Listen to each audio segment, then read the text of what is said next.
Irán fija su objetivo, el petróleo, bombardea barcos y depósitos petrolíferos con un claro mensaje: no va a ceder y puede dañar la economía mundial.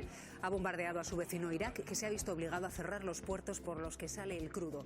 El régimen de los ayatolás también ha seguido lanzando misiles y drones contra los países del Golfo. El precio del petróleo vuelve a subir, supera los $100 el barril. Y en esta guerra donde se multiplican los frentes aumenta la cifra de víctimas mortales en el Líbano. Israel ya ha matado allí a casi 700 personas, pero el contraataque también es feroz. Y desde los dos lados Irán sigue lanzando proyectiles a la vez que Hezbollah continúa hostigando desde el Líbano. Donald Trump festeja sus ataques contra Irán, pero no llega a aclarar cuándo van a terminar. Epic Fury. Sostiene que la guerra está ganada, pero a la vez dice que no quiere retirarse antes de tiempo sin terminar el trabajo. El desconcierto es máximo con las elecciones de medio mandato a la vista y con la popularidad del presidente bajando, con parte de su partido en contra de este ataque. Les conditions aujourd'hui ne sont pas remplies. Y al cúmulo de desconcierto se suma el presidente francés, que ahora dice que no va a mandar barcos para proteger el paso por el estrecho de Hormuz. Cancela su misión militar antes de haberla comenzado, pero a la vez pide a la comunidad internacional que se organice para escoltar a los grandes petroleros. Aquí en casa el Gobierno ya ha iniciado la ronda de contactos para poner en marcha medidas económicas por el conflicto en Irán. Pablo. El ministro Félix Bolaños ya ha hablado con los grupos parlamentarios, a excepción de Vox, que ha rechazado esta interlocución. Los partidos han hecho sus propuestas. Hoy las medidas se van a debatir aquí en el Ministerio de Economía con los agentes sociales. Será a las 10:30. Minutos antes estará la vicepresidenta segunda, Yolanda Díaz, en el plató de la hora de la 1. Vamos con más asuntos. 9 años después, la desaparición de Francisca Cadenas en Hornachos, en Badajoz, podría estar más cerca de ser resuelta. Han aparecido restos óseos compatibles con la desaparición de Francisca Cadenas. La Guardia Civil encuentra restos óseos en la casa de los dos detenidos. Son dos hermanos vecinos de Francisca. La Guardia Civil va a volver a interrogarles hoy. Mientras tanto, Miranda de Ebro sigue consternada por el asesinato machista de 3 mujeres en un incendio en una vivienda. Todo indica que el presunto autor provocó el fuego en el que murieron su expareja, la madre de ella y una vecina. Es un delincuente reincidente ya condenado por haber secuestrado a otra mujer y a una niña. Por delante tenemos un jueves de sol muy apacible. Solo puede llover un poco en el norte de Canarias, especialmente en la isla de La Palma. En el resto sol, con el permiso de las nieblas, que ahora mismo puntualmente son densas en puntos del interior peninsular. Y además las temperaturas subirán y serán esta tarde muy agradables, rondando los 20 grados en gran parte del país. Irak toma la decisión de cerrar sus puertos petroleros. No saldrá crudo de ellos para la exportación. Lo hace después de que Irán ataque varios buques que transportaban crudo frente al puerto de Basora. Esta madrugada, Teherán ha escalado el conflicto atacando con misiles y con drones instalaciones petroleras y depósitos de combustible en todo Oriente Medio y en el Golfo. Ha golpeado Irak, Bahrein, Kuwait, Emiratos y Arabia Saudí. La guerra entra ahora en una nueva fase. Es uno de los petroleros atacados en el puerto iraquí de Basora. Drones iraníes han alcanzado 2 cargueros con banderas griega y maltesa, dejando un muerto y 37 rescatados. Hasta 6 barcos continúan en las labores de rescate. Bagdad lo califica como una violación de su soberanía y ha suspendido las operaciones en las terminales petroleras del país. El incidente se produce horas después de que Irán atacase un buque tailandés en el estrecho de Hormuz. 3 marineros permanecen desaparecidos. La escalada de violencia contra infraestructuras energéticas en el Golfo se ha intensificado. En Bahrein, los drones de Irán han alcanzado un tanque de combustible en la provincia de Muharraq, al noreste de la capital. El Consejo de Seguridad de la ONU ha aprobado una resolución con las abstenciones de Rusia y China, condenando los ataques en la zona y pidiendo a Irán que cesen. Pero desde Teherán dicen estar preparados para una guerra larga. Esta madrugada, una nueva incursión con drones ha alcanzado Kuwait y Dubái, provocando un incendio en este edificio residencial. Afortunadamente, la comunidad ha podido ser evacuada y no hay que lamentar víctimas. En esta situación, el precio del petróleo vuelve a superar los $100, Sandra. El Brent sube en torno al 8% y en estos momentos se cotiza a $98 el barril, aunque ha llegado hasta los 101. La incertidumbre sobre el suministro tras los ataques de Irán en el estrecho de Hormuz, esa ruta clave para el comercio energético mundial, vuelve a llevar al petróleo a la barrera de los $100. A pesar del anuncio de la Agencia Internacional de Energía de liberar reservas estratégicas, el precio del crudo sigue subiendo y en estos momentos cuesta $20 más el barril que cuando comenzaron los ataques. Eso es casi un 30% más. Irán también se defiende de Israel atacando decenas de objetivos en ese país. Los israelíes corren a los refugios mientras Irán golpea especialmente en el norte del país. Irán confirma que está atacando a Israel de forma coordinada con Hezbollah desde el Líbano.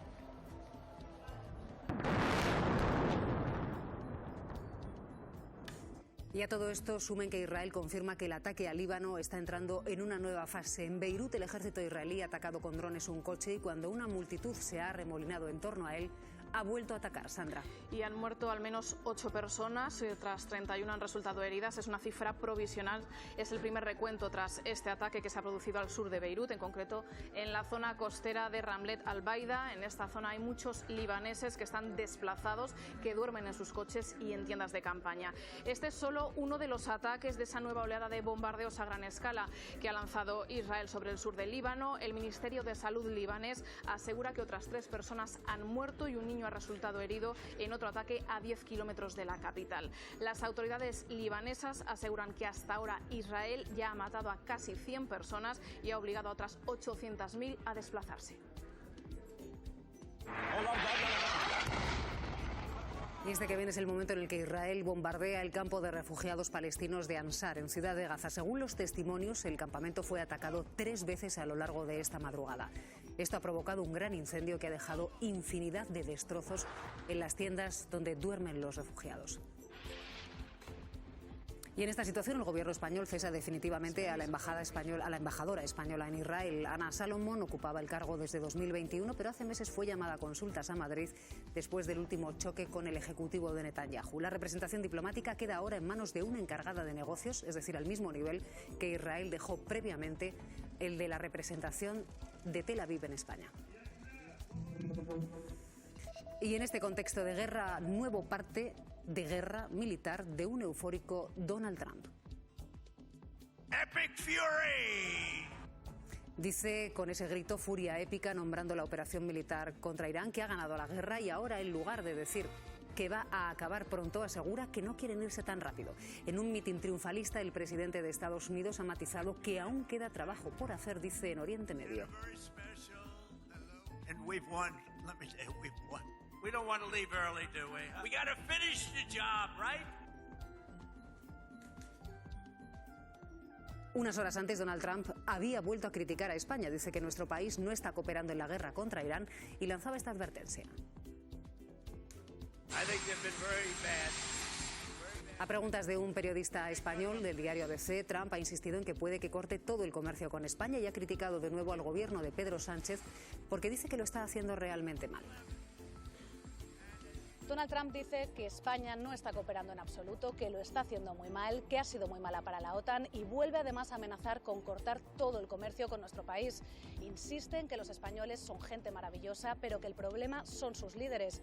En los últimos días ha llegado a definir a España como un aliado terrible, un país perdedor y un país hostil con la OTAN, en un discurso en el que mezcla 2 frentes: el desacuerdo por el uso de las bases militares en la ofensiva contra Irán y el enfrentamiento por el gasto militar. Por ahora, sin embargo, esas advertencias no se han traducido en ninguna represalia concreta y siguen sin pasar del plano verbal. Y el gobierno, Pablo, no ha cambiado su postura sobre el conflicto y sobre el papel de Estados Unidos, ¿no? No, porque la semana pasada recordarán que la portavoz de la Casa Blanca decía que España ya estaba cooperando, pero parece que no se pone de acuerdo con su jefe, con Donald Trump, que ha vuelto a situar a nuestro país en el punto de mira. En el gobierno mantienen la misma postura, la de que no van a ser cómplices de una acción unilateral de Estados Unidos y de Israel contra Irán. Por ahora, únicamente la voz oficial del gobierno que se ha pronunciado es la vicepresidenta segunda, Yolanda Díaz, lo ha hecho en redes sociales, citando las palabras del inquilino de la Casa Blanca y simplemente con un mensaje correcto. Es correcto efecto que España no está cooperando con esta guerra. Y por otro lado, el presidente francés da marcha atrás y dice ahora que no se dan las condiciones para una misión militar en el estrecho de Hormuz. Les conditions aujourd'hui ne sont pas remplies. Macron, que lo había calificado como una zona de guerra, propuso hace unos días enviar buques allí para garantizar el comercio marítimo. Bueno, pues ahora dice que debe hacerse cuando sea posible. España se desmarca de esa misión militar de Macron en el estrecho de Hormuz. Lo hizo desde el principio, lo ha confirmado la ministra de Defensa, Margarita Robles, que ha mostrado su respeto con la decisión francesa.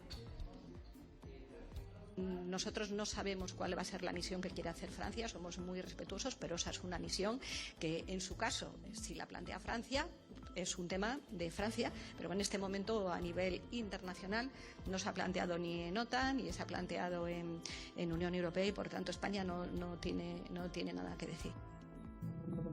Es una medida inédita para controlar el precio del petróleo. Se van a liberar 400 millones de barriles. La Agencia Internacional de la Energía acuerda la mayor intervención de toda la historia. Acción coordinada y unánime de la Agencia Internacional de Energía para liberar la mayor cantidad de reservas de petróleo de su historia, 400 millones de barriles por los países que la integran, España entre ellos. Uno tras otro han anunciado su apoyo a inundar el mercado con parte de sus reservas, lo que cada país acumula para situaciones de emergencia y que les tiene que permitir como mínimo resistir 100 días sin recibir petróleo. La decisión era celebrada durante la reunión del G7 y por el propio Donald Trump, lanzado a pronosticar que los precios bajarán mientras sigue con su ofensiva en Oriente Próximo. Y esa es la idea, reforzar el mercado energético por el cierre del estrecho de Hormuz, garantizar el abastecimiento y suavizar los precios, pero no hay garantías de éxito. La medida funcionó en la primera guerra del Golfo, tras el huracán Katrina, o cuando era Gaddafi en Libia quien tensionaba los mercados, pero no lo hizo en Ucrania, cuando la liberación de reservas fue vista por los mercados como una señal de alarma ante una crisis inminente. De momento podría servir como parche, pero la realidad es que el estrecho sigue cerrado con nuevos ataques a petroleros como este en aguas territoriales de Irak. La volatilidad es máxima y ya hemos visto cómo una sola palabra de Trump puede calmar un día los mercados y al siguiente sacudirlos de nuevo. A partir de esta mañana el Gobierno se va a reunir con patronal y con empresarios y con sindicatos para buscar soluciones económicas ante las consecuencias de este ataque a Irán. El ministro Félix Bolaños ha contactado con los distintos grupos parlamentarios intentando buscar un consenso ya para ese plan anticrisis. Pablo. Sí, ha terminado ya esa ronda telefónica con todos los grupos parlamentarios, a excepción de Vox, que dicen no quieren saber nada del gobierno. El ministro ha recopilado las propuestas de todos los partidos porque quieren consensuar las medidas por los efectos económicos de la guerra de Irán. Hoy el ala económica del Ejecutivo se reúne aquí en el Ministerio de Economía con los agentes sociales. Va a estar también la patronal para debatir las medidas que se tienen que poner en marcha. Sobre la mesa, el gobierno tiene un plan ambicioso, dicen. Se incluyen sobre la mesa hay bonificaciones, deducciones, pero también intervención en los mercados más sensibles a esta guerra, como pide Sumar. Así que veremos finalmente en qué se concretan estas medidas y cuándo se aprueban. Precisamente por esas medidas del Gobierno para paliar la subida de los precios y por la situación que estamos viviendo a escala económica, a escala internacional, vamos a preguntar esta mañana a la vicepresidenta segunda del Gobierno, ministra de Trabajo, Yolanda Díaz. Va a estar dentro de unos minutos aquí con nosotros en el plató de la Hora de la 1. Más cosas, mañana acaba la campaña electoral en Castilla y León y los partidos aprietan el acelerador.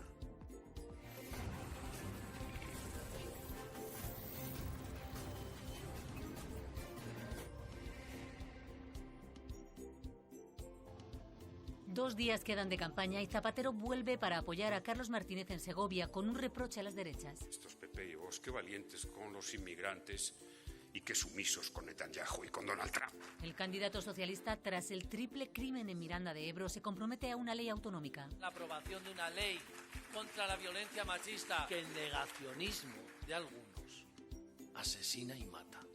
En el PP se enfocan en la movilización, dice Mañueco, que está en juego una legislatura. Que son 4 años y no podemos permitirnos el lujo de relajarnos al final de la campaña. Y pide votar por la solución y no por el problema. Mensaje para Vox. ¿Qué es lo que quieren? ¿Quieren optar por el gobierno o quieren optar por el bloqueo? Vox se mantiene en la confrontación. Abascal dice que defenderá sus votos. El señor Feijóo debe pensar que tiene algún tipo de derecho de pernada sobre Vox y sobre sus votantes y piensa que tenemos que, a toda prisa, negociar con ellos. Ciudadanos centra hoy sus propuestas en el mundo rural y la despoblación. Que esta tierra tenga menos población, que siga siendo más envejecida por estas políticas que nos ha traído hasta aquí de PP y de PSOE. Proponen acercar la universidad al campo y más escuelas rurales.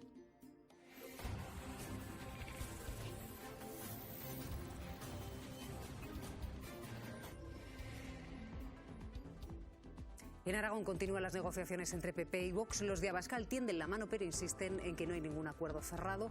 Mientras tanto, Azcón asegura que va a llevar él solo las riendas de la negociación. Sí, es cierto, está habiendo contactos, ya lo dijimos, desde las primeras semanas después de las elecciones para llegar a un acuerdo, pero es cierto que este acuerdo es muy incipiente todavía. Esas negociaciones las voy a llevar yo personalmente. En Burgos, la policía está investigando como un posible crimen machista el asesinato de 3 mujeres en Miranda de Ebro a consecuencia de un virulento incendio provocado. Se sabe que el detenido que se entregó a los agentes tuvo una relación sentimental con una de las víctimas y además cuenta con antecedentes por violencia de género. Durante toda la noche ha continuado la presencia policial en la calle donde ocurría este incendio que se ha saldado con la vida de estas 3 mujeres. Además, en la tarde de ayer se realizaba un registro en una vivienda muy cercana aquí, una casa abandonada en la que se cree que residía el detenido. El detenido, recordemos que era la expareja de una de las mujeres fallecidas. Además, cuenta con antecedentes penales desde 2017 en adelante por haber secuestrado y abusado de una menor y también por haber secuestrado a otra mujer. Se encuentra en estos momentos en dependencias policiales a la espera de pasar a disposición judicial. El presunto autor del crimen prendió varios colchones en el portal de la casa de su expareja, Dolores. Con el incendio que originó, la mató a ella y también a su madre Antonia y a su vecina Laura Valentina. Es lo que cree la policía, que ya le ha detenido. Él había acudido a comisaría para saber por qué le buscaban. Cuando se le ha presentado todos los hechos, ha negado de principio a fin. Tiene antecedentes ya, es conocido aquí en Miranda de haber participado en otros hechos delictivos. Había sido condenado, según EFE, 2 veces, en 2015 por secuestrar y abusar de una niña de 9 años y en 2023 por encadenar y golpear a una mujer. Acababa de salir de la cárcel y antes de provocar el incendio había estado acosando a Dolores. Le pregunto a la vecina si se encontraba bien, si estaba muy violento. Según Interior, el caso no constaba en Biogen, aunque ambos habían estado en el sistema con otras parejas. En los años 2007 y 2008 respectivamente, y ya eran casos inactivos. Igualdad contactará con todos los grupos ante el repunte de violencia machista. Por otro lado, hay novedades en la investigación de la desaparición de Francisca Cadenas. 2 detenidos y un hallazgo. Escuchen qué podría ser clave. Han aparecido restos óseos compatibles con la desaparición de Francisca Cadenas. Es el delegado del Gobierno en Extremadura quien ofrecía esa información. Miguel, ¿cuál es la última hora desde allí, desde Hornachos, en Badajoz? Pues en torno a la 1 de la madrugada, los 2 hermanos detenidos eran sacados de la casa y trasladados a la casa, al cuartel de la Guardia Civil en Zafra. El hallazgo de esos restos óseos que estaban enterrados en el patio de la vivienda fue definitiva para su detención. Esos restos fueron trasladados ayer en una furgoneta de la Policía Judicial para su análisis y serán ahora los investigadores quienes tendrán que determinar si realmente corresponden a la vecina desaparecida aquí en mayo de 2017. Hoy previsiblemente continuarán aquí las pesquisas policiales en la casa de los 2 hermanos, que está situada a tan solo unos metros de donde vivía Francisca Cadenas.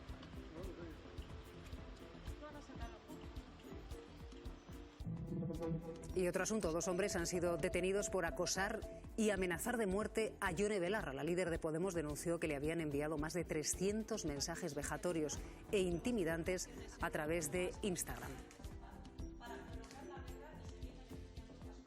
Pues así comenzamos este día en el que por fin empezamos a ver un día de sol, ¿no? Algún rayo ya claramente, Andrés. Sí, hoy el sol va a ser el protagonista y también las temperaturas que se van a recuperar de forma espectacular. Hace pocas horas hablábamos de nevadas en cotas bajas y hoy prácticamente por la tarde va a sobrar el abrigo. No digo manga corta, pero sí que el abrigo probablemente va a sobrar en muchas zonas de España. Con el anticiclón que de momento nos va a acompañar durante 48 horas. Es verdad que durante el fin de semana tendremos un cambio, sobre todo el sábado, bajarán las temperaturas, nevará en el norte, será un cambio efímero porque luego, entre el domingo y el lunes, el anticiclón volverá a recuperar posiciones y nos dejará un tiempo bastante estable. En la secuencia de imágenes del Meteosat vemos pocas nubes, algunas de tipo alto paseándose por el norte peninsular, sin consecuencias en cuanto a lluvias, y en esta imagen del Meteosat pues podemos ver esas manchas blancas que nos indican algunos bancos de niebla en zonas de Galicia, en el Cantábrico, Alto Ebro, en puntos también de Castilla-La Mancha.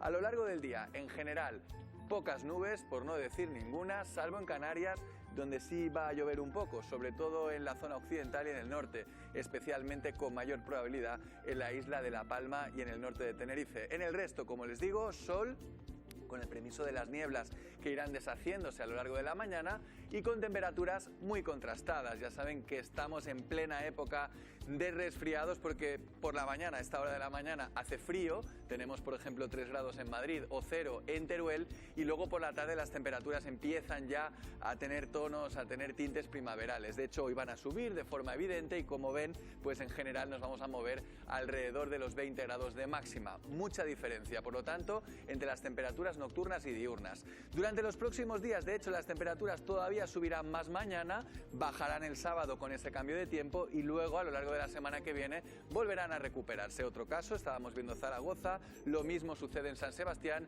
y el dibujo en la ciudad de Madrid es también muy similar. Mañana seguiremos hablando de sol, aunque por el norte llegarán los cambios. El sábado, como les decía, vamos a tener ese cambio fugaz pero importante de tiempo, con lluvias en el Mediterráneo y en el norte y también con nieve, y de cara al domingo el sol volvería a ganar protagonismo y las temperaturas volverían a subir. Estamos en un punto de la guerra crítico. Vamos a analizarlo dentro de un instante con Marta Nebot. Muy buenos días. Carlos Cue, bienvenido. Jesús Núñez, ¿cómo estamos? Buenos días. Nazanin Armanian, bienvenida. Muy buenos días. Alejandro López, muy buenos días. Bienvenido. Paloma Esteban, ¿cómo estamos? Días. Pablo Montesinos, bienvenido. Muy buenos días. Llevamos 13 días de guerra, de ataque a Irán, y Teherán está fijando su objetivo desde esta noche en el petróleo y en el estrecho de Hormuz, que se convierte en el punto más explosivo del planeta.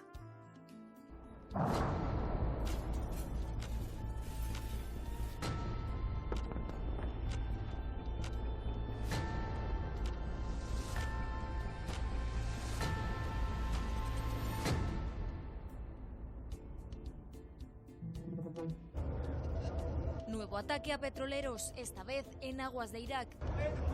2 buques han sido atacados por Irán en mitad de la noche. Uno de los tripulantes ha muerto, el resto ha podido salir del barco totalmente en llamas. Ataques que han llegado también a Bahrein. Misiles iraníes han caído sobre tanques de combustible en una instalación de la gobernación de Al-Muharraq, en el norte del país. Una ofensiva que también ha sufrido Omán. Así quedaba una de sus terminales petroleras tras los ataques, y esta era la imagen de un edificio residencial en Dubái tras el impacto de un dron. Pero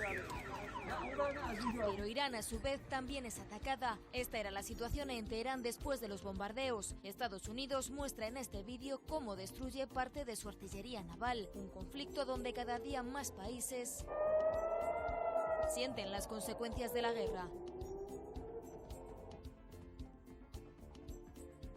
Esta mañana, decíamos, Alejandro, ha habido una escalada, un cambio clarísimo en la estrategia militar iraní. Ahora está contraatacando, poniendo en el punto de mira petroleros e instalaciones petrolíferas de toda la zona, Oriente Medio y el Golfo. Sí, a espera de que nos llegue más información. Yemen lanzaron en el Mar Rojo. Lo que se buscó no era minar necesariamente el estrecho de Bab el-Mandeb, sino hacer intransitable, porque sea antieconómico, atravesarlo y forzar consecuencias económicas, que es lo que importa a los que llevaron a cabo aquella invasión y en este caso la guerra de Irán, a que tengan que trasladar todos los flujos económicos, tanto ellos como sus socios, por todo el continente africano. Pues ahora vemos algo que, sin ir por ese tipo de rutas, afecta directamente al comercio energético global. Claro, Jesús, aquí el mensaje que está enviando Irán es: ni tan siquiera necesito atacar el estrecho de Hormuz, porque simplemente atacando 3 buques petroleros frente al puerto de Basora en Irak, voy a hacer que Irak cierre todos sus puertos petroleros. Es decir, desde hoy no sale ni una gota de crudo de Irak. Ese es el mensaje, yo creo, más claro que está enviando ahora mismo Teherán con un tipo de operación que tiene que tener más estudiado que ningún otro. Es decir, el estrecho de Hormuz sabe lo que significa. No solamente hablamos habitualmente para el petróleo y el gas, pero también el azufre y eso es muy importante para la producción de ácido sulfúrico, que tiene que ver con la producción de muchos minerales críticos y también de urea, con lo cual los fertilizantes y por lo tanto las cosechas se van a ver muy afectadas, entendiendo por lo tanto que la repercusión va muchísimo más allá de una mera estado para perturbar completamente el tránsito por el estrecho de Hormuz. Claro, aquí lo que está demostrando Irán, y siempre lo hemos dicho, el objetivo, la victoria de Irán sería resistir, y ahora mismo es capaz de mantener un ataque contra Irak, contra Jordania, que ha atacado también esta madrugada, contra los países del Golfo, contra Israel, y además actuar de forma coordinada, dice, con Hezbollah desde el Líbano. Sí, porque esa también es otra de las noticias del día. Es la primera vez que se ha reconocido un ataque coordinado de esta magnitud entre Hezbollah e Irán, lo cual vuelve a ser otro golpe político para Israel, que aseguraba haber acabado con ese tipo de coordinación. Más allá de que siguen siendo tanto Líbano como Irán los dos países incomparablemente más dañados, sino también a nivel político. Es decir, lo que les interesa es darle la vuelta a esa asimetría que tienen con Israel y Estados Unidos, dañando los países del Golfo. Y no solo, como digo, con la energía, también haciendo insostenible su modelo económico, que son un hub de comunicación, que son un centro de tránsito y también de económico de muchos países. Es decir, si los países árabes salen tan perjudicados políticamente de esta contienda, va a haber consecuencias para la influencia de Estados Unidos en toda la región. Quien no está improvisando aparentemente es Irán, Nazanin. Bueno, primero decir que los iraníes han pasado una noche más de terror brutal. Sí, estamos intentando conectar con Teherán. Nosotros también estamos teniendo problemas para establecer esa comunicación telefónica. Vamos a ver si pronto podemos ir ahí en directo, sí. En este momento, cerca de 100 sobre Gaza, hacer redadas. También en los países del Golfo Pérsico, nadie sabe si mañana seguirá vivo o no. Eso es lo que me transmiten desde Teherán. Decenas de miles de iraníes han huido al campo y solo estoy pensando en las mujeres embarazadas, en los creadores. Son la extrema derecha islámica, judía y evangélica, además de las empresas petroleras y las empresas armamentísticas. El resto son perdedores absolutos. ¿Cómo lo veis vosotros? Pues efectivamente, como están aquí haciendo el análisis, lo más sorprendente de todo esto es hoy que Seis Dedos, el corresponsal del País, hace un análisis de que ya hay muchos republicanos presionando a Trump para intentar que pare esta guerra. Lo más increíble de todo esto es que realmente le haya permitido el mundo del poder real de Washington, le haya permitido a Trump hacer esta guerra. Es espectacular en la visión que siempre hemos tenido de que Estados Unidos es un país complejo, donde obviamente el presidente manda muchísimo, pero hay muchos contrapoderes, pero hay unas fuerzas en el Pentágono, un agente en el Pentágono que pasa a los presidentes y que es esa gente, que el Estado profundo de Estados Unidos, que dice, bueno, sí, el presidente puede haberse vuelto loco, pero aquí hay un Pentágono que dice, oiga, esto no lo hagamos porque es que no es la primera vez que a un presidente se le ocurre, porque evidentemente desde el 79, ¿cuántos presidentes no habrán pensado, oye, hay que atacar Teherán? ¿Y cuánta gente no le habrá dicho de muchísimo nivel a los presidentes, mire, presidente, no podemos, ya nos gustaría a todos, pero no podemos porque las consecuencias son estas y estas y estas? Lo que está pasando en Estados Unidos es muy inquietante. Y además es que, yo creo que en los últimos días hemos visto como, y lo estamos leyendo todos los días en los periódicos estadounidenses, como Trump tiene la necesidad de encontrar la manera de salir de este avispero. Porque además hablamos mucho de otras guerras, incluso en la de Irak, en la de Afganistán. La población estadounidense, luego a lo mejor la opinión pública fue evolucionando, pero daba su respaldo. En esta no. Es el conflicto en el que se ha metido Estados Unidos con un menor apoyo, según todas las encuestas que se publican en Estados Unidos, que tiene dentro de la propia población. Apenas llega al 41%. Claro, era difícil pensar, incluso para Trump, ¿no?, que es tan impredecible, que nos tiene acostumbrados prácticamente todos los días a convivir con contradicciones, con confusiones. Pero es difícil pensar que Trump no se le pasara por la cabeza que todo esto podía ocurrir, ¿no? Porque desde el primer momento hemos visto que quizá el primer movimiento, cuando deciden atacar a Irán con Israel, pues había un objetivo quizá, pero luego lo que hemos ido viendo es que no había un plan, que no hay una hoja de ruta, una sensación de realmente que ni siquiera Estados Unidos. Creo que Israel tiene más claros sus objetivos, pero desde luego Estados Unidos no lo parece. Y además es que efectivamente tiene un problema muy importante en la opinión pública, Silvia, porque todos los indicadores importantes, además de que Trump dijo desde el primer momento, y su gran promesa electoral fue no abrir más guerras, y desde que llegó en este segundo mandato lo único que ha hecho es abrir nuevos conflictos, no está todavía entrando en uno y ya está hablando del siguiente que va a intervenir. hay consecuencias, y hay muchas consecuencias económicas. Ahora lo vamos a ver con el estrecho de Hormuz, con todo lo que va a implicar por el petróleo, pero por la subida del precio de los combustibles. Pero si hablamos en Europa, no te digo en Estados Unidos, ¿no? Vemos desde ayer cómo realmente uno de los principales agobios de Trump es lo que implica para sus propios ciudadanos, la subida del precio de la gasolina. O sea, los estadounidenses no pueden asumir y no pueden... Que algo así podía ocurrir, pero es que el problema que lo tenemos nosotros, porque vivimos en esta realidad. Trump vive en una realidad paralela en la que me puede parecer que estoy bajando del nivel estratégico la tontería. La tontería última es que hemos visto fotos del gabinete de Donald Trump todos vestidos con los mismos zapatos.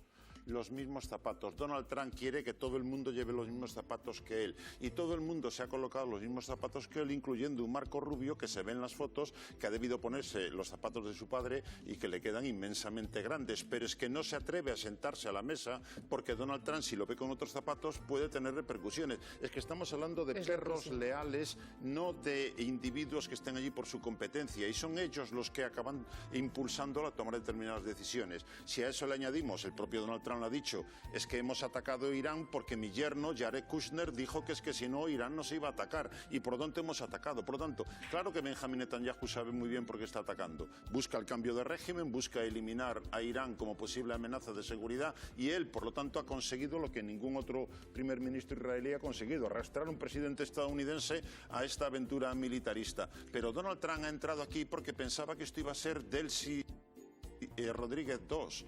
Ha pensado que con 2 golpes contundentes contra el régimen iraní lo echaba abajo, colocaba a alguien, o alguien llegaría demandando por favor algún nuevo acuerdo y hago lo que tú quieras, y no ha ocurrido, y a partir de ahí se ha quedado sin plan. Y ahora, si sigue adelante, como digo, va a tener repercusiones negativas, ya las está teniendo para la economía internacional y para sus intereses electorales, y si echa marcha atrás se queda con un enemigo todavía más radicalizado, más antiestadounidense, y que va a generar problemas de inmediato. Así que ahora mismo, esta madrugada, sigue manteniendo Irán los 3 frentes de ataque. Por un lado, el Golfo; por otro lado, Oriente Medio; por otro lado, Israel. E Israel responde atacando Teherán y con una ofensiva brutal en Líbano, que anuncia que entra en una nueva fase.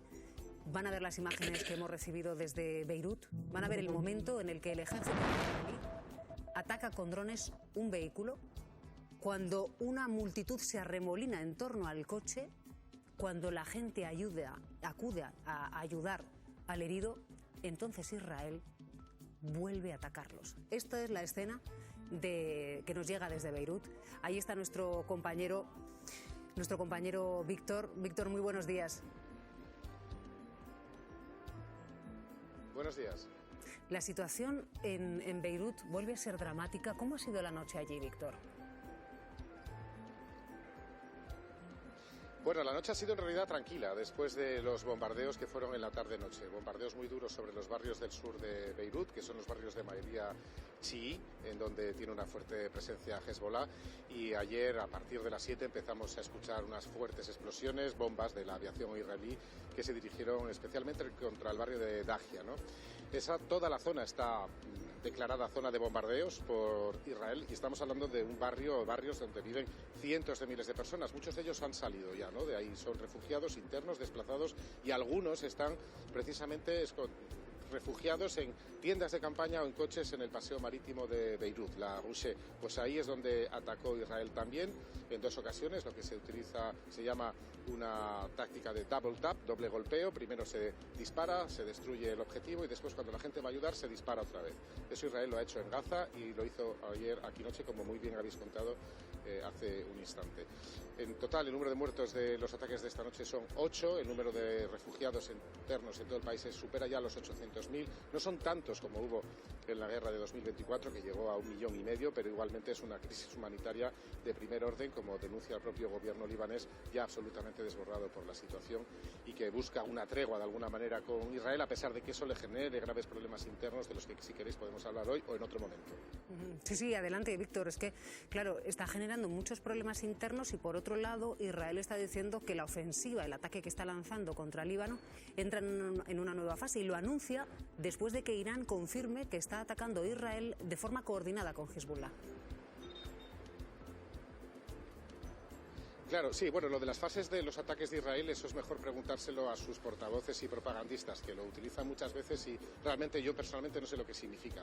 Lo que significa en el caso del Líbano, concretamente, es que los bombardeos, que empezó un movimiento de tropas particularmente fuerte en los últimos días, pero sí sabemos que Israel ha mandado a la zona la brigada Golani, que está denunciada por crímenes de guerra por la destrucción israelí de Gaza. Eso puede ser un indicativo de una posterior invasión a mayor escala por parte de Israel de los territorios del sur del Líbano, pero por el momento no hay más noticias que esto. Y con respecto a los ataques coordinados, sí es muy relevante, porque Israel, su población, ha estado recibiendo el mensaje por parte de su gobierno y de los medios, la mayor parte de los medios de Israel, de que Hezbollah estaba acabado, ¿no? Pero no es así, no solamente no está acabado, sino que además se coordina con Irán y lanza cohetes de forma coordinada con Teherán y además contra lugares concretos, no de forma indiscriminada, sino contra bases del ejército de Israel y específicamente contra sus sistemas de detección temprana. Yo creo que lo mencionaba antes Alejandro en vuestra mesa. Eso significa que las capacidades de ataque y de hacer daño de Hezbollah son mucho mayores de lo que los estrategas militares y sin duda sus propagandistas decían.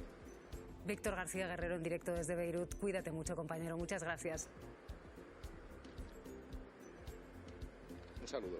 Hasta luego, Víctor. Sí, efectivamente, decíamos, ahora te doy paso, Nazarín, pero antes quería preguntarle a Alejandro por ese hostigamiento que está teniendo Israel contra Líbano. Bueno, de hecho es un hostigamiento aéreo y terrestre porque se ha quedado ya con una buena parte del sur del país. Claro, es que quería continuar un poco con esto que ha explicado también Víctor, porque creo que hay que tomarse muy en serio la posibilidad de que Israel amplíe aún más la invasión de Líbano, porque es un objetivo que tenía incluso antes de que estallara la guerra de Irán. Ellos ya desde diciembre presentaron a Donald Trump su plan para realizar una nueva invasión de Líbano, incluso con un objetivo pretendido de que causara una guerra civil interna en el país y que el gobierno se viera forzado a combatir a Hezbollah. Esto es algo que ya estaba sobre la mesa y, de hecho, desde 2024 al río Litani, habría que verlo. Las comunicaciones con la zona son muy complicadas. Vamos a saludar a esta hora a Alberto Benjamín, es español, vive en Beirut. Alberto, muy buenos días. Hola, buenos días. ¿Cómo estás viviendo tú este ataque israelí contra el Líbano? Pues hoy en concreto con mucha impotencia y con muchísima rabia. ¿Cómo es el día a día de estos ataques que comenzaron ya hace más de una semana y que están golpeando en concreto Beirut, la ciudad donde tú te encuentras, y también el sur del país? Pues mira, el día a día no sabría decirle para empezar, porque ya lo confundo. Y después, no lo sé, yo ayer estaba por la tarde-noche, en la zona de la Corniche, el paseo marítimo. Estaba viendo a la familia que estaban allí, que están allí intentando hablar con ellos. Y hoy me levanto con la noticia del ataque que ha habido en Gran Valverde.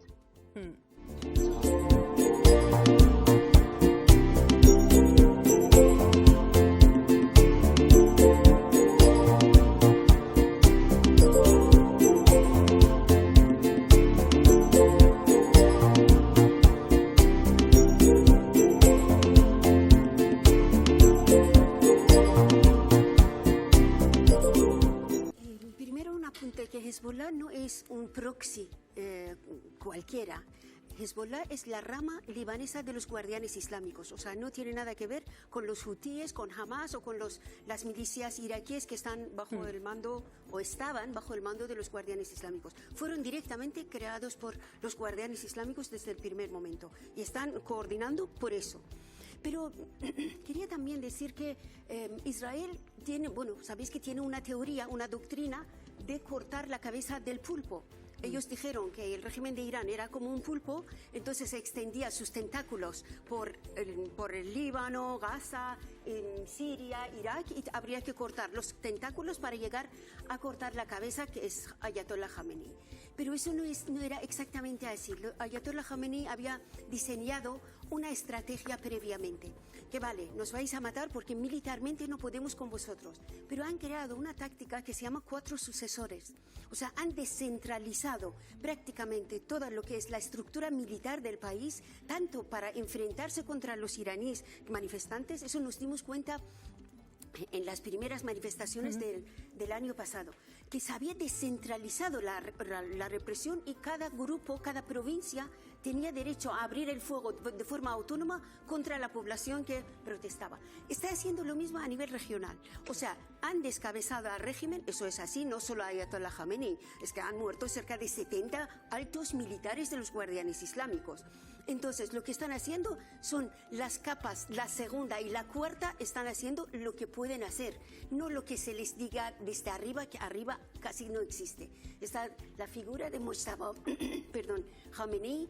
Nosotros desde el primer día teníamos la noticia, no pudimos decirlo porque no estaba confirmada, hasta que ayer se confirmó de que estaba herido, había perdido prácticamente sus capacidades mentales. No solo le han cortado una pierna, le han amputado una pierna, sino es así. Entonces, ¿quién es esta figura de Mojtaba Khamenei? Es posiblemente Larijani, bajo el disfraz legítimo, entre comillas, de un ayatollah. Bueno, yo la verdad que cada vez más, y tenemos aquí expertos que pueden corroborarme o no, me parece que Trump está siendo el tonto útil de Netanyahu. Netanyahu no para de subir en sus encuestas. Netanyahu ha conseguido dar una patada hacia adelante al juicio por corrupción brutal que tiene sobre la mesa. Ha conseguido que no haya una comisión de investigación sobre los atentados del 3 de octubre que degeneraron en todo esto. ¿Cómo es posible que un Estado militarizado como el Estado israelí tuviera un fallo de seguridad de ese calibre? No se ha investigado. Y bueno, él está consiguiendo lo que quería. Él está realmente consiguiendo todos sus objetivos. Pretende que Israel sea Esparta. A él, cuanto más dure la guerra, más le conviene y mejor va a ir para las elecciones del año que viene. Sin embargo, Trump está en el otro lado de esa ecuación. Entonces, cada vez que nos sorprendemos de sus movimientos erráticos, pienso en quién está a los mandos y me ha encantado la anécdota que contaba Jesús de los zapatos de ahora mismo, de lo que está ocurriendo en el despacho Oval, ¿no? Fijaos, es que el enviado de Oriente Medio, Steve Witkoff, es un especulador inmobiliario. Es que el secretario de la guerra, Pete Hegseth, es un tertuliano. Es que quien está tomando las decisiones sin ningún cargo es su yerno. Es que es demencial. Y decir todavía hoy que es que Estados Unidos es una democracia que tenemos que poner en los altares de todas las democracias, teniendo en cuenta esto que está ocurriendo, me parece que es no estar leyendo la situación. Ahora mismo vamos a ver a dónde llega la lealtad trumpiana, porque está efectivamente todo el Partido Republicano en juego en unas elecciones el año que viene, con más de 500 cargos ahora mismo sobre la mesa y gente empezando a decir cosas muy raras para no llevar la contraria a Trump, pero llevándose. Vamos a intentar conectar de nuevo con Líbano, con otro punto, con Cristian Traconi, responsable de logística de Médicos Sin Fronteras en el Líbano. Cristian, muy buenos días. Hola, ¿qué tal? Buenos días. ¿Cuál es la situación allí en Líbano? ¿Cómo se vive el día a día? La verdad es que la situación aquí en Líbano, no solo en Beirut, sino ya sea en diversas zonas del norte y diversas zonas del sur, es un tanto crítica. La escalada en toda la violencia ha sido exponencial si lo comparamos con las mismas hostilidades que hubo en 2024. Aquí se ha visto rebasada la capacidad del sistema de salud y de las organizaciones tal cual para dar respuesta. Si bien lo mencionaban, van más de 500 personas que han sido asesinadas, más de 1000 personas lastimadas en cuanto a toda esta escalada, pero el dato impresionante es que son ya casi cerca de 800.000, si no es que más 800.000 personas desplazadas. Realmente como Médicos Sin Fronteras estamos adecuándonos día a día conforme se van desatando estas necesidades y pues vaya, es una manera de ir siguiendo también el movimiento de la población para ver en dónde podemos estar presentes. Claro, porque esa es la gran duda. ¿Hacia dónde se va a mover la población que está pasando estas noches al raso en las tiendas que se le pueden proveer, atendidos como podéis atenderles, en una ciudad, en una urbe como Beirut, porque se está atacando continuamente el barrio de Dahieh, al sur de Beirut, y también todo el sur del Líbano, del que se ha forzado a decenas de miles de personas a ser evacuado, ¿no? Se lo ha quedado ya Israel. Claro, sí, específicamente en el caso del sur, nosotros teníamos un proyecto activo en el sur del Líbano, sur del río Litani, pero justamente tuvimos que reubicarnos ya hacia aquí, hacia Beirut, por estas supuestas órdenes de evacuación en donde todo el sur se ha tenido que ver desplazado. Por ahí del tema de horas en carretera y vaya, familias enteras. Realmente aquí lo que buscamos como Médicos Sin Fronteras es que se proteja a la población de todas estas hostilidades que, como mencioné, van en una escalada exponencial. El día a día se complica mucho, no hay medicamentos, hay una gran escasez en el Líbano, cuesta también encontrar alimentos, hay un precio altísimo ahora mismo para los productos básicos. Claro, y además de todo esto, cada ataque no avisa, porque nos contaba, ¿no?, el español con el que acabábamos de contactar, que de vez en cuando podía sonar una sirena, pero no son las sirenas preventivas que suenan continuamente en Israel para avisar a su población de que vaya a refugios. Es que en el Líbano tampoco hay refugios. Entonces, muchas veces hay un ataque sobre un ataque, minutos después del ataque, ¿no?, para atacar a las personas precisamente que van a ayudar. Claro, aquí, como mencionaban hace unos minutos, por donde se puede obtener esta información son en estas supuestas órdenes de evacuación que las Fuerzas Armadas israelíes utilizan plataformas como Twitter o X para poder postearlo, y es justo donde pues ya sea que pasen minutos, honestamente no hay una como temporalidad establecida, sino simplemente es estas supuestas órdenes de evacuación y empieza el movimiento otra vez. Cristian, cuidaros mucho, seguimos en contacto y ante todo que paren los ataques cuanto antes. Claro que sí, un abrazo. Gracias, hasta luego. Hasta luego, sí, Pablo. No. Un instante, ahora te doy paso. Sí, no, simplemente un añadido, ¿no? Después de todo lo que se ha puesto encima de la mesa, la incertidumbre es absoluta, es decir, no sabemos qué va a ocurrir mañana. Y a mí esto me choca con las palabras de Donald Trump y coincido mucho con lo que decía Carlos Cue, de que parece que Washington no ha hecho nada, y quiero decir, no ha sabido dirigir al presidente norteamericano. Quienes influyen en el despacho Oval no han sabido decir, oye, pues si te metes en una guerra, ¿hasta cuándo? ¿Qué consecuencias tiene? Etcétera, etcétera, ¿no? Porque a primeros de semana escuchábamos al presidente norteamericano decir, esto va a acabar muy pronto, esto está prácticamente hecho. Pero por la vía de los hechos, el retrato, la radiografía de lo que ha pasado justamente esta noche, en las últimas horas, lo que demuestra es que no hay ninguna certeza. Están cayendo las bombas, Irán está reaccionando, quiero decir, hablaba Silvia de 3 frentes en los que el ejército de Irán está actuando y está provocando, bueno, pues una serie de daños. Eso es tenerlo todo prácticamente hecho o definitivo, por lo cual al final lo que parece que se observa, y puede que Israel, Paloma lo decía, ¿no?, puede que Israel lo tenga todo un poco más claro, no lo sé yo, pero lo que se observa es que se ha entrado como elefante en cacharrería, se han lanzado una serie de bombas, pero esto ha traído una serie de consecuencias, nadie sabe la resolución final y aún más, ¿no? Y aquí están los expertos, que además uno de ellos va a tomar la palabra. Imaginemos que Estados Unidos acaba con todo el arsenal militar de Irán, que acaban con toda su fuerza militar. Bien, pero ¿y luego qué? ¿Se queda el régimen? ¿No se queda? ¿Se avanza hacia la democracia? ¿No los países de la zona? Nos llega noticias de horas de intensos ataques contra Teherán. Allí está el corresponsal de la agencia EFE, Jaime León. Muy buenos días. Muy buenos días, ¿qué tal estáis? Jaime, ¿cómo estáis vosotros? ¿Cómo ha sido esta madrugada allí en Teherán? Pues de hecho la anunciada ofensiva israelí no se ha... que como sabéis están por todas partes, pero no hemos vivido bombardeos en las últimas horas, ni ayer tampoco. De hecho, no se han producido y esto ha provocado que mucha más gente salga a las calles. Ayer por la tarde y por la mañana volvió a funcionar el sistema de autobuses, había gente en las paradas, han reabierto tiendas de vestidos de novia, peluquerías, floristerías. Desde mi punto de vista son los 2 días más tranquilos de comenzar el conflicto hace 2 semanas ya. ¿Y cómo se interpreta allí en Irán el hecho de que Teherán esté respondiendo, atacando 3 frentes distintos y poniendo en su objetivo el petróleo de la zona, Jaime? Pues que Irán es más fuerte y más poderoso de lo que se pensaba en Estados Unidos y otros países. Las autoridades iraníes lo advirtieron antes de la guerra, que esto iba a ser un conflicto regional, que tenían capacidad para atacar a diversos países, y es lo que están haciendo. Lo que está también sucediendo entre la población, al principio del conflicto había gente que nos decía que ellos estaban a favor de una guerra estadounidense si decapitaba a la República Islámica y venía un cambio. Pero pasan los días, los ataques se suceden, la población está sufriendo mucho, recordaréis la nube tóxica hace un par de días, y el régimen como lo llamáis, la República Islámica, no da avisos de derrumbarse y sigue aumentando e intensificando los ataques en 3 frentes como comentáis. Con lo cual aquí se ve que la República Islámica sigue fuerte. ¿Y cómo es el día a día? Nos dices que como en las últimas horas han cesado los ataques, la gente vuelve a la calle. ¿Hay alimentos en las tiendas? ¿Se puede acceder a medicamentos en las farmacias, Jaime? así es, los supermercados, los que he visto yo, siguen bien abastecidos, hay frutas, hay verduras frescas, ves gente comprando, puedes seguir comprando comida por aplicaciones del teléfono, por ejemplo. Hay restaurantes abiertos, aquí es Ramadán, de hecho la guerra Irán está llamando a esta guerra la guerra del Ramadán, y hay incluso restaurantes abiertos a mediodía que sirven comida, quizás por el conflicto. Como comentaba antes, los autobuses funcionan, el sistema de recogida de basuras funciona, por la noche escuchas los camiones, durante el día ves los barrenderos por la calle y la mayor parte de la gente sigue en sus casas y siguen escondidos, pero en los últimos días se ha recuperado cierto tono.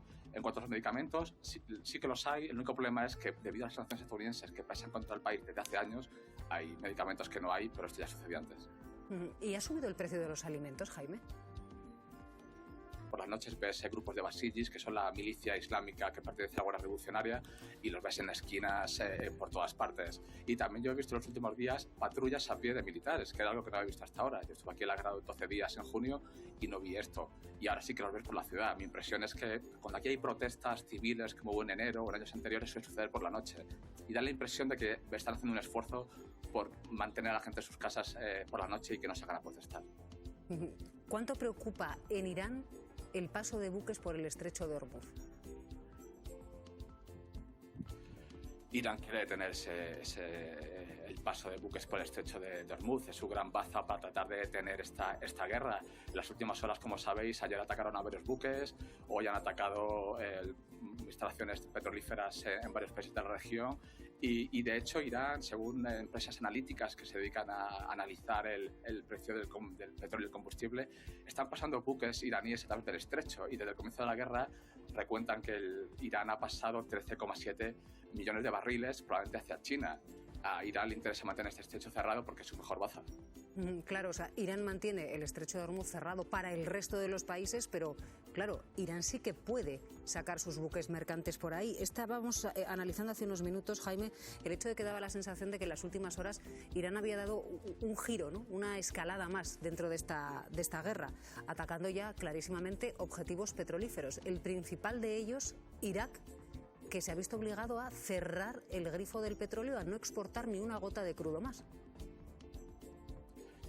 Ha atacado 2 buques petrolíferos en las inmediaciones de un puerto iraquí, y esto ha llevado a que Irak ha cerrado todos sus puertos dedicados a la exportación de petróleo. Esto evidentemente va a tener una repercusión en el precio del petróleo y, como dices, Irán ha intensificado estos ataques. A lo largo de la noche ha atacado también depósitos de combustibles en Teherán, y ahora están respondiendo destruyendo depósitos de petróleos en países de la región.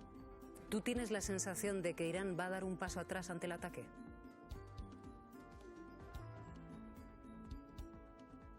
Jaime. Hemos perdido... Jaime, adelante. No sé, es muy complejo, les decía, contactar con la zona. Estamos en comunicación con el corresponsal de la agencia EFE en Teherán, que bueno, nos estaba describiendo un panorama de calles militarizadas allí en Teherán, de una noche tranquila, nos decía, a pesar de las informaciones que llegaban de que había sido atacada una zona industrial a 20 kilómetros de Teherán. Sí describía los drones sobre la ciudad de Teherán, que habían sido abatidos, nos decía, por las fuerzas iraníes, y la sensación de que Irán estaba saliendo al contraataque. Y nos referimos no solo a los ataques contra Israel y contra el Golfo que describía, sino también a ese ataque a Irak, que es precisamente una de las noticias de última hora de esta madrugada. El gobierno de Irak que pide que se protejan las infraestructuras petrolíferas, van a verlo ustedes, después del ataque a 3 buques frente al puerto de Basora. Un ataque que ha obligado a detener el crudo que sale por los puertos iraquíes. En esta situación, con el estrecho de Hormuz cerrado, solo permite Irán el paso de sus buques, como nos estaba diciendo Jaime. El precio del petróleo se ha disparado. Vamos a conectar con nuestra redacción, porque es que el precio del petróleo en las últimas horas ha llegado a tocar de nuevo, a instalarse, Sandra, en los $100 el barril.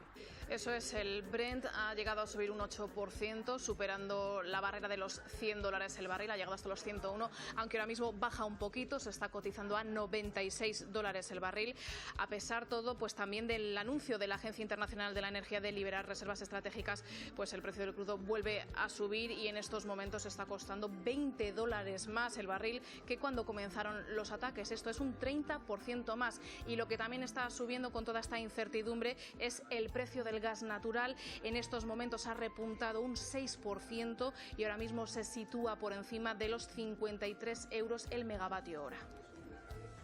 La situación que nos pintaba Jaime León desde Teherán, una situación de militarización en las calles, pero aparente normalidad, ¿no? Está saliendo Irán ahora mismo al contraataque. Hay una clave fundamental que explica esa militarización de las calles, que es que lo que teme ahora mismo el régimen iraní es que haya un levantamiento de la población, por un lado, o que Estados Unidos e Israel alimenten y armen a las milicias kurdas o baluchis, que son milicias independentistas con capacidad para llevar a cabo ciertos actos violentos, como ha ocurrido en los últimos años, y que todo eso pueda generar un caos que no sea capaz de controlar el régimen. Por lo tanto, lo que está es intentando disuadir a la población con ese despliegue, digamos, preventivo, buscando el mantener el control en buena medida. Decíamos hace un momento que la guerra nos lleva a la incertidumbre. Es que guerra e incertidumbre son la misma cosa. No hay ninguna certeza en ninguna guerra de lo que va a pasar al día siguiente. Lo que sí podemos entender es lo que quiere cada uno de los actores en juego, y lo que quiere Israel, que es quien dirige básicamente esta agresión que viola el derecho internacional, no solamente en Irán, sino también en Líbano, es redibujar el mapa de la zona. Y es que eso es lo que tenemos que tener muy en cuenta cuando tratamos de entender lo que está ocurriendo ahora mismo en Líbano. En Líbano no es solamente bombardeos aéreos para seguir debilitando a un Hezbollah que nunca han conseguido eliminar, como ya proclamaron tantas veces. Es que ahora mismo, lo decía el corresponsal, la brigada Golani ha sido redesplegada de Gaza hacia el Líbano. ¿Eso qué busca? Busca control territorial, unidades terrestres de control territorialmente. Recordemos que desde 1982 hasta el año 2000, Israel mantuvo el control de la llamada zona de seguridad del sur del Líbano, hasta el río Litani. Lo que está buscando es crear colchones amortiguadores, al modo de los Altos del Golán en Siria, que impidan a Hezbollah utilizar ese territorio para desde ahí atacar intereses israelíes y, por lo tanto, vaciarlo, alejarlos de ahí. Y para eso está llevando a cabo una estrategia claramente de machaque, de demolición de infraestructuras físicas, de asesinatos de personas y desplazamiento forzoso, intentando a partir de ese punto controlar ese territorio. Hay 3 cuarteles generales de 3 divisiones ahora mismo activas en esa zona. No se activa un cuartel general de una división para darse una vuelta por allí, un golpe de castigo y volver a casa. Están para quedarse, y eso es algo que tenemos que tener muy en cuenta, a diferencia de lo que puede ocurrir en Irán, donde de momento tenemos que seguir descartando cualquier tipo de operación terrestre a gran escala. No tiene ni Israel ni Estados Unidos capacidad ahora mismo para llevar a cabo incursión, ya digo, en línea, con unidades en línea en territorio iraní. Por lo tanto, todo se limita al mar, con Irán ahí con cierta ventaja para seguir bloqueando el estrecho de Hormuz y crear más repercusiones negativas de la economía, y aérea, donde Estados Unidos e Israel llevan ventaja, pero no hasta el punto de que anulen la capacidad de represalia iraní. Ahora mismo la seguridad en el estrecho de Hormuz para Irak no es la adecuada y, por tanto, no permiten que buques petroleros salgan del país, con todo lo que eso conlleva, que enseguida lo vamos a analizar. Emilio Rodríguez Díaz, muy buenos días. Buenos días. ¿Qué indica la decisión de Irak de no permitir que zarpen de sus puertos petroleros hacia el estrecho de Hormuz? Bueno, lo que está indicando es que el control total del estrecho lo tiene Irán. El control operativo del estrecho de Hormuz lo tiene Irán. Estados Unidos dice o cuenta que puede dar escolta a los buques que se encuentren ahí para poder sacarlos de ahí y que todo el mundo reciba petróleo, pero esa realidad no deja de ser eso, una idea que ha tenido Trump, pero no más. El hecho de que, claro, Irak no pueda sacar todo el petróleo que produce, esto va a generar un problema económico que enseguida vamos a abordar. Pero claro, estábamos diciendo, Emilio, que Irán, como controla el estrecho de Hormuz, sus barcos sí que pueden entrar y salir, de tal manera que el cierre de ese paso estratégico a ellos no les afecta. Efectivamente, según recoge la UMTO, que es la delegación de la Royal Navy, ¿no?, de la Armada Británica, que es la que lleva el control y da los consejos a los navegantes a la hora de pasar por Hormuz, dice que pasaron 7 buques en el día de ayer y los 7 van en dirección o en demanda del Lejano Oriente. Parece que van hacia China, o sea, Irán sí está controlando el estrecho de Hormuz a su antojo. Y la posibilidad de que la Armada norteamericana dé escolta, a día de hoy la considero a priori inviable, y la cuestión que surge de ahí, de esa posible escolta, es: ¿va a dar escolta a buques petroleros que son de propietarios griegos, un armador griego con un propietario griego, con una bandera panameña o iberiana, con tripulaciones camboyanas, filipinas, va a ser capaz de arriesgar a sus marinos para sacar petróleo cuando llevan nacionales en otros buques que no son desde la propia nacionalidad norteamericana? Esas son preguntas que a mí me surgen que yo creo que no tienen respuesta. Claro, de entrada ya podemos ver cómo ha cambiado la situación en Hormuz, Emilio, como para que el presidente de Francia, Emmanuel Macron, diga que su idea previa de escoltar buques con portaaviones franceses ya va a empezar a desterrarla. Efectivamente, es que es inviable, a día de hoy es inviable. Si se ve cómo es el estrecho de Hormuz, con esa curva de evolución que tienen a la hora de hacer el giro de salida desde el estrecho hacia el mar Arábigo, es prácticamente inviable. Ayer comenté y dije que era como disparar al patito en una feria, y es exactamente eso, es tan sencillo como eso. Para Irán no tiene ningún tipo de dificultad poder atacar todos los buques que pasen por ahí. Un petrolero, estamos hablando de un buque de 300-350 metros de eslora, que son bastante lentos, y en la curva de evolución, es decir, en el giro que tienen que hacer en esa esquina, en ese pico, son bastante vulnerables. Emilio, gracias por habernos acompañado. Muy bien, muchas gracias. Un abrazo. Hasta luego, un abrazo. Un dato querías aportar. Solo un dato para complicar más la situación. Si Irán decide finalmente minar el estrecho de Hormuz, Estados Unidos solo tiene 4 cazaminas, 4, y los tiene desplegados en el mar de Japón. No tiene cazaminas para limpiar el estrecho, se ponga como se ponga. Tendría que echar mano de otros países. El estrecho de Hormuz, como les decimos, paralizado sin necesidad todavía de que Irán haya tenido que minar el mar. Jorge Morales de Labra, muy buenos días. Buenos días, Silvia. Y ahora ya sí que comienza un punto de inflexión, porque si Irak dice que no pueden salir barcos petroleros, quiere decir que no puede dar salida a toda la producción de petróleo que está realizando. Bueno, en la práctica esto ya lo sabíamos desde hace unos días, y de hecho Irak, no solo Irak, sino todos los países que no tienen otra alternativa, saca un poquito más porque tiene un gasoducto que permite sacar, pero es en torno a un 15% del petróleo por el Mar Rojo, o sea, por el oeste. Y eso sí, por ahí está sacando algo de petróleo, pero es un 15% del total. La mayor parte de lo que sale del estrecho no puede salir. Claro, aquí decía Estados Unidos que Irán había sembrado minas en el estrecho de Hormuz. El hecho de que sus barcos salgan indican que o hay pocas minas o las tiene muy localizadas Teherán. Claro, entiendo que se referirán a la zona más estrecha totalmente, ¿no?, de Hormuz, justamente en el pico, ¿no?, del paso. Pero Irán tiene una costa muy prolongada, además de que también tendrán, como dices, en el caso de que existieran, que ni siquiera Donald Trump es capaz de confirmar. Dice, si las tienen, que las retiren, pero creíamos que no las tenían. Entonces, hay una improvisación constante todo el tiempo, que Irán va a impedir el tránsito a través del estrecho de Hormuz, y sea con minas o sea haciendo antieconómico. Está al este en Emiratos Árabes, con lo cual lo que quiere es impedir sí o sí que pase ningún tipo de comercio energético desde el Golfo. Jorge, que creo que quieres intervenir. Como si fueran minas estáticas, de las de toda la vida. Ojo, Silvia, son minas inteligentes. Es decir, son minas que pueden reaccionar a depende de qué tipo de buque. Es decir, si un buque le interesa a Irán que salga, no dispara la mina, no salta, no explota, y sin embargo, si es un buque que no le interesa, explota la mina. Así que ojo con la situación. Por eso, a ver, si es que no hay ningún seguro que esté cubriendo el paso del estrecho de Hormuz, porque el riesgo es enorme, absolutamente enorme. Javier Santa Cruz, muy buenos días.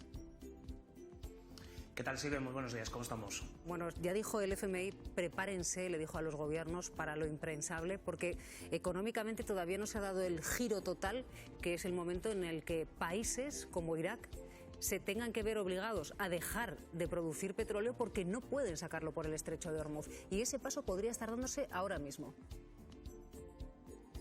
Es que esa es una de las partes que nos faltaba de este mundial, y concretamente en el caso del petróleo estábamos un poco más confiados estos últimos días porque más o menos teníamos suficiente suministro, sobre todo para los países occidentales, con algún problema en el caso de los asiáticos, y por eso se ha producido pues casi una subasta de los barcos que salían de toda esa zona, y para intentar quién pagaba más para podérselos llevar.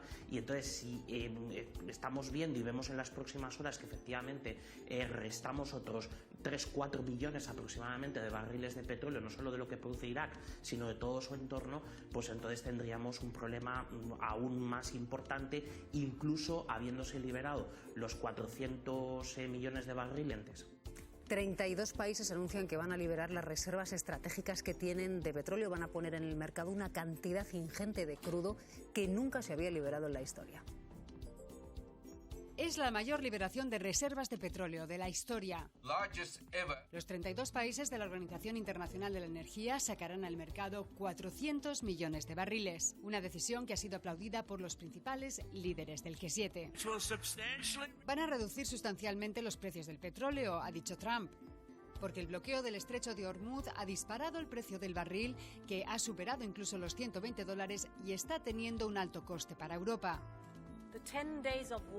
Los primeros 10 días de guerra han costado al contribuyente europeo 3.000 millones de euros adicionales en importaciones de carburantes fósiles, ha recordado von der Leyen. Y la operación de desminado y vigilancia en el estrecho de Hormuz, donde efectivos iraníes impiden el paso de los petroleros, ha comenzado a disiparse. No sé si esa intervención va a ser posible, ha dicho Macron. No tengo la confirmación ni por los servicios aliados ni por nuestros propios servicios. España también formará parte de la liberación de sus reservas estratégicas. Alrededor del 2% de toda la capacidad. Alemania, Japón y Australia ya han dado salida a los primeros flujos de combustible. Pero a pesar de la anunciada operación, hoy el barril vuelve a rozar la barrera de los $100.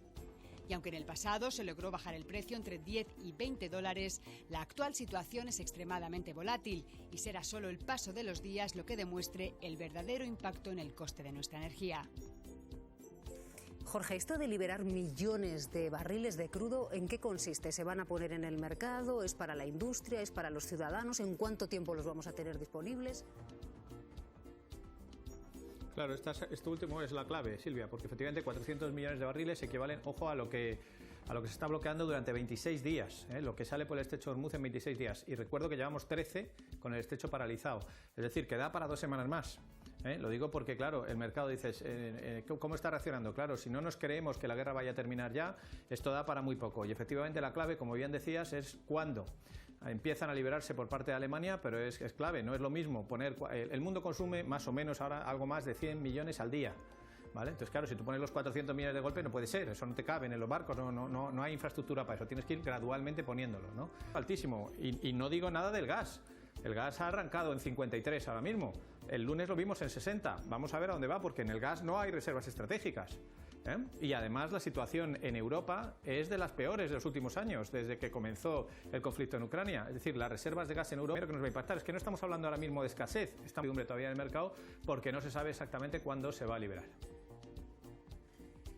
Claro, Javier, nos decía ahora mismo Jorge, es que teóricamente solo el anuncio debería haber servido para enfriar el precio del petróleo y nos encontramos con que ha sucedido todo lo contrario, la gente a los $100. ¿Cuándo vamos a notar ese enfriamiento?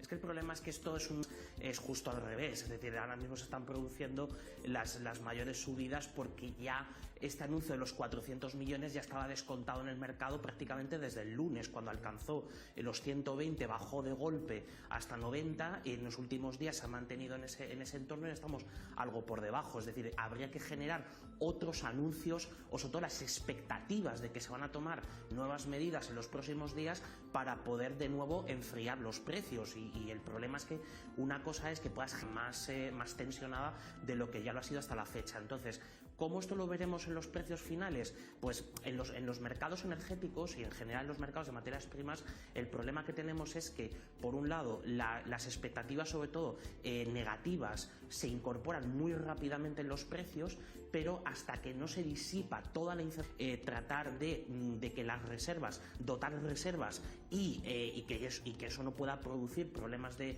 suministro a medio plazo, por tanto, la cadena de subida de precios todavía no la hemos terminado de ver parar y ni mucho menos con lo que está sucediendo en las últimas horas, claro. Javier, Jorge, gracias por habernos acompañado. Vamos a tener que seguir en contacto, sospecho que días, si no son semanas más. Un abrazo.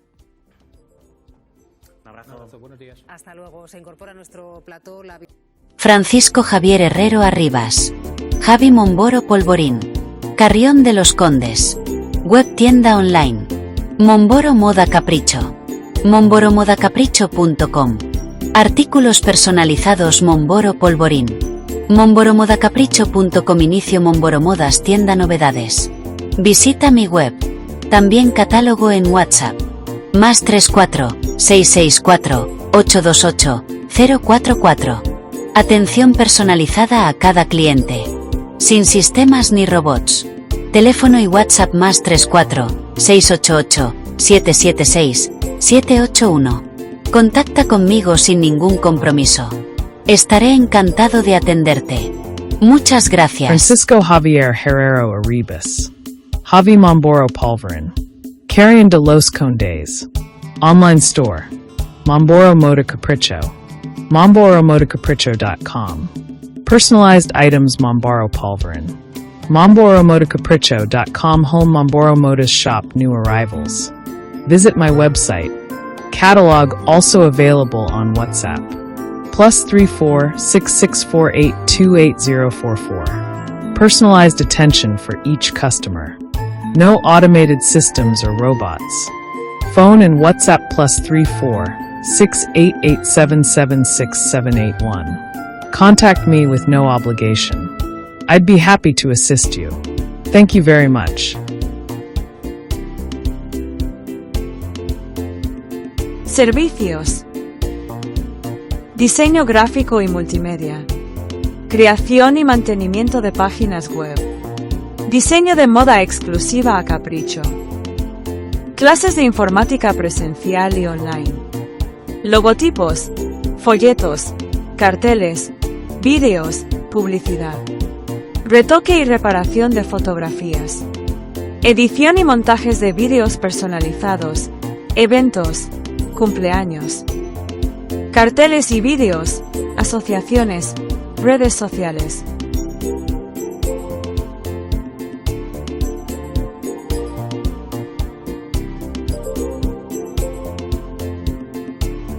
Solicita información sin compromiso. Muchas gracias.